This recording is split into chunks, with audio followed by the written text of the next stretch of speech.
Okay, picture the scene. It's a Friday night. You have survived the work week. You've ordered takeout. You've settled into that perfect groove on the couch, and you fire up Netflix. You are ready. You're ready to be entertained, ready to disconnect. But then it happens.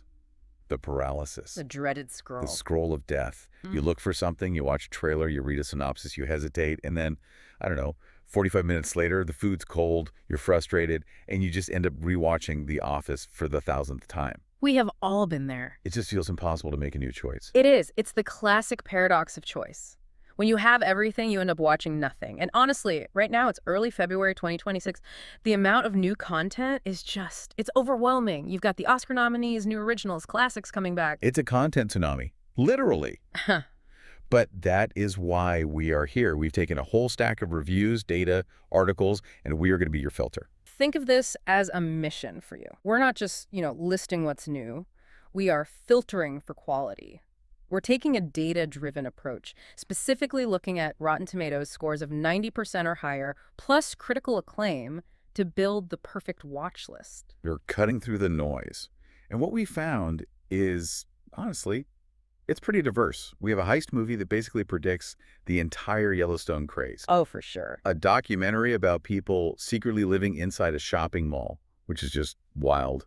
And a sci-fi thriller that feels more relevant in 2026 than it ever has. It's a really, really strong lineup. So let's unpack this. Let's dive in. I want to start with a genre that feels like it's just taken over in the last few years, the modern Western. And if you are a fan of Yellowstone, and I know so many of you are, there is a movie on Netflix right now you have to see. It's called Hell or High Water. Such a great pick to start with. And that connection to Yellowstone isn't just a vibe, it's literal. This film was written by Taylor Sheridan. Man himself. The man himself, but this was back in 2016. This was before he launched the whole Yellowstone universe, before Landman. You can see the DNA of his storytelling right here. That grit, that moral ambiguity. Exactly. So for anyone who might have missed it a decade ago, what's the setup? What are we looking at? So it's a heist film, but it's really character-driven. You've got Chris Pine and Ben Foster playing brothers. They're robbing branches of a very specific bank in West Texas to save their family ranch from foreclosure. And the man pursuing them is a Texas Ranger played by Jeff Bridges. And Jeff Bridges is always a win. Always. But here he's playing that classic trope, the lawman who is literally days from retirement. He's weary, cynical, but he's still so sharp. Right. But what makes this movie matter and why it has a staggering 97% on Rotten Tomatoes is that it's not just an action movie. It's a commentary on economic desperation. It's not just stick 'em up. It's about the why. Exactly. It paints this picture of the post-recession American landscape. These aren't career criminals doing it for a thrill. They are doing it to survive. It's about the death of a certain way of life. The modern Western. That's it. It's that clash. Cowboys in a world that doesn't need them anymore, fighting banks instead of bandits. And that pairing of Chris Pine and Ben Foster is just electric. Foster is this complete loose cannon, and Pine is so calculated, it creates this tension that just carries the whole film. It absolutely does. If you want grit and you want a story that really sticks with you, Hell or High Water is the place to start. It kind of makes you realize that the line between the good guys and bad guys is, well, it's sometimes just a matter of who owns the bet. That is a great way to put it. Okay, so we've got local crime in Texas. Let's zoom out. Let's go from local banks to high-stakes international manhunts. Right. There are two movies on our list that fit this bill, but in very different ways. Right. We have the historical gold standard, and then we have the brand new shiny blockbuster. Let's start with the classic, Zero Dark 30. Okay, so released in 2012, directed by Catherine Bigelow. This is the story of the decade-long hunt for Osama bin Laden. It's got a 91% on Rotten Tomatoes, and for very good reason. It is incredibly precise. And it stars Jessica Chastain, right? It does. She plays Maya, a CIA analyst, and I mean, many critics still argue this is her career-defining role. The film just follows her obsession. It's not really an action movie for most of its runtime. No, not in the traditional sense. For the first 2 hours, it's a procedural. It's about intelligence, dead ends, frustration, the sheer grind of the whole manhunt. But then it ends with the raid. The Raid by Navy SEALs Team 6. And even though we all know the ending, we know history, Bigelow films it with such tension that you were just on the edge of your seat. It's gritty, obsessive, and it feels very, very real. Less about the glory of war and more about the exhausting, messy reality of intelligence work. So that's the historical side. Very serious, very grounded. But if you open Netflix right now, today, in February 2026, the #1 movie is something totally different, a new original called The Rip. Yes, The Rip. And this is the big pivot. If Zero Dark 30 is about precision and history, The Rip is all about chaos and ethical quandaries. And the big headline here is the cast. Matt Damon and Ben Affleck back together. It's hard to resist that pairing, right? We've seen them for decades, from Good Will Hunting to Air. But here, they're playing against type a little. They're elite Miami cops. Right. They find millions in cash during an operation, and instead of logging it, they and their tactical team start down what the reviews are calling a morally treacherous path. Which is code for everything goes horribly wrong. Horribly wrong. It's dominating the charts right now. And where Zero Dark 30 is about the morality of war, The Rip is about the morality of greed. High-stakes action for sure, but it's anchored by that Damon-Affleck relationship. Yeah, and it's interesting to see them back in a gritty thriller. I've heard it's surprisingly smart for, an action blockbuster.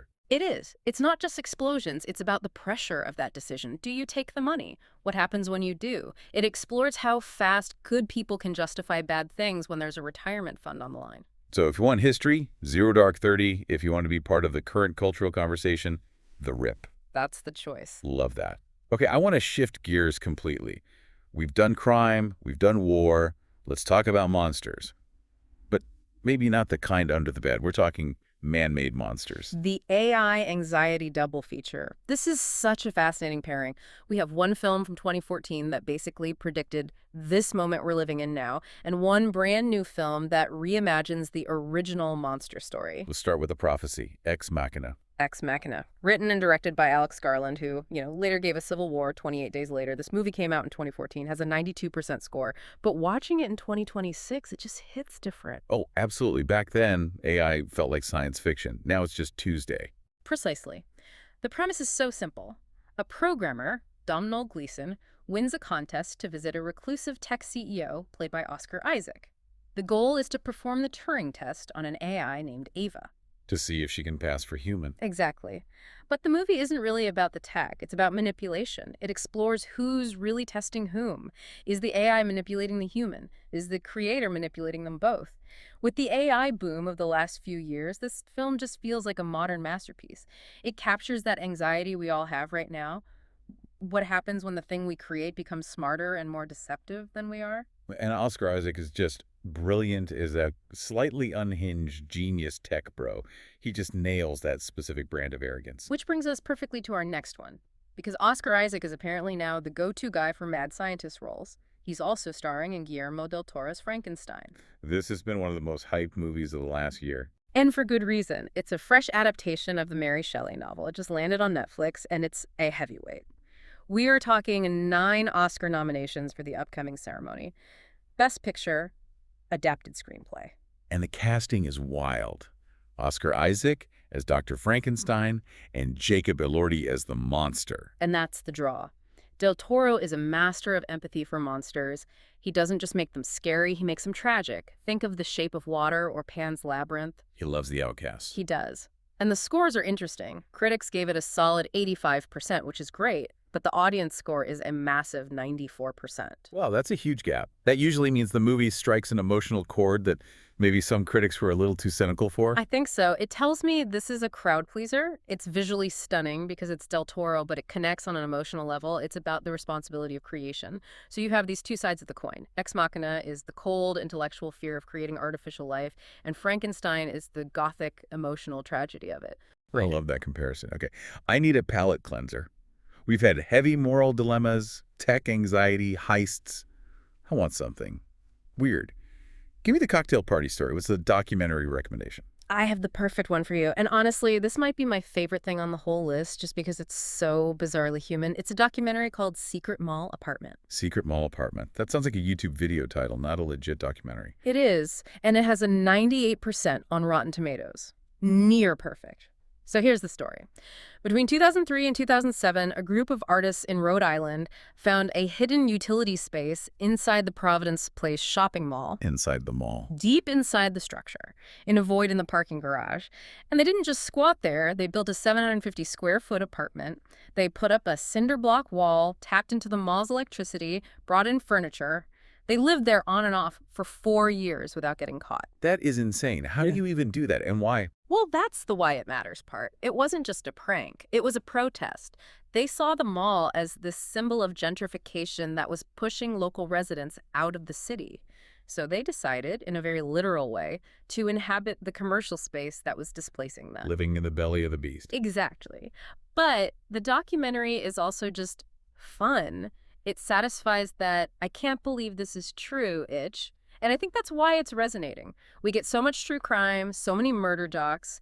This is different. It's mischievous, artistic, and it's about community in this really unexpected place. It sounds like the perfect thing to watch if you want to feel a little bit rebellious. Oh, definitely. It makes you look at public spaces completely differently. You start wondering what's behind every single wall. All right, let's look at the awards landscape again. We mentioned Frankenstein has nominations, but there's another big 2026 Oscar contender on Netflix right now. Yes. Train Dreams. Train Dreams. Directed by Clint Bentley.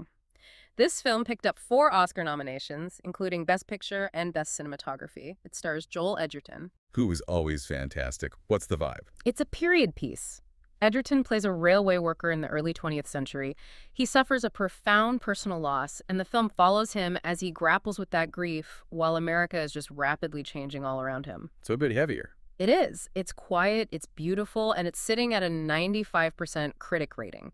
This is for the listener who wants high art, beautiful cinematography, and a really powerful, subtle performance. It's a meditation on how time just moves forward like a train, whether we're ready or not. Now, speaking of trains and Netflix's library, I've noticed they seem to be leaning really hard into South Korean cinema right now. They are, and it's a very smart move. If you haven't jumped on that wave yet, there are 2 train movies, one metaphorical, one literal you have to see. First, Parasite. The Best Picture winner.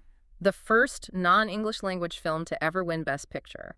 From 2019, directed by Bong Joon-ho, it has a 99% rating. 99%. You can't get better than that. You really can't. And here's my advice for you. If you have not seen Parasite, do not watch the trailer. Do not read a synopsis. Go in completely blind. That's a bold strategy. Why? Because the twists are just so fundamental to the experience. It starts as one kind of movie, a dark comedy about a poor family scamming their way into working for a rich one, and it becomes something else entirely. It's a thriller, a tragedy, a class commentary. Just press play. Trust the 99%. Okay, noted. Go in blind. And the other Korean film? Train to Busan. Now, this one I know. This is the zombie one. It is, but calling it just a zombie movie really does it a disservice. It's from 2016, 95% rating. The premise is high concept. A father trying to protect his daughter on a high-speed bullet train during a zombie outbreak. So it's claustrophobic. Extremely. It's high adrenaline, but like the other films we've mentioned, it has this huge heart. It's about fatherhood and selfishness versus selflessness. If you found Train Dreams maybe a little too slow, Train to Busan is the antidote. It moves fast. I love that we accidentally have a train section today. Train Dreams, Train to Busan. We like a theme. We do. But okay, we've covered a lot of intense ground. We've got zombies, bank robbers, AI overlords. I need a comfort watch. Something that just feels like a warm hug. What do you have for me? I have the ultimate palate cleanser. And it's actually a bit of a tribute, too. We recently lost the great director Rob Reiner, and Netflix has added one of his absolute best, The American President. Oh, from 1995, Michael Douglas. Michael Douglas and Annette Bening. This movie is pure comfort. Douglas plays a widowed U.S. president trying to pass a crime bill, but he complicates everything by falling for a lobbyist, played by Bening. It's got that Aaron Sorkin dialogue, doesn't it? It does. Sorkin wrote it, so it has that classic walk and talk, snappy, intelligent dialogue, from The West Wing. I mean, a lot of people see this movie as a prototype for The West Wing. It's optimistic. It is incredibly optimistic. It's a version of politics where speech-making matters, where principles win out, and where good people are trying their best. It sits at a 90% on Rotten Tomatoes. It's romantic, it's smart, and it's just a great reminder of Rob Reiner's incredible range. That sounds perfect. Okay, let's bring this all home. We've thrown a lot of titles at you, so let's do a quick lightning round recap. If you only have 2 hours this weekend, what are you watching? Okay, cheat sheet. If you want grit and suspense, you watch Hell or High Water. Mm-hmm. If you want to have your brain teased and be a little scared of the future, you watch Ex Machina. And if you want that truth is stranger than fiction story, you watch Secret Mall Apartment. And if you just want to be part of the current conversation, you're watching The Rip. Exactly. And look, the reason we filter for these high percentages, these 90-plus scores, is ROI. Return on investment. Your time is valuable, right? In an era of content overload, sticking to these acclaimed hits is the best way to guarantee you won't waste your evening. I love that. Yeah. So what's the big takeaway here? You know, I've been thinking about Secret Mall Apartment again. It raises such an interesting question for us as consumers. How so? Those artists, they built a secret home inside a shopping mall to protest commercialism, but they did it within the cathedral of commercialism. We are consuming content on Netflix, this massive commercial algorithmic platform. It just makes me wonder, as we scroll, are we just living in the mall? Or can we find genuine subversive art hidden in those utility spaces? That's deep.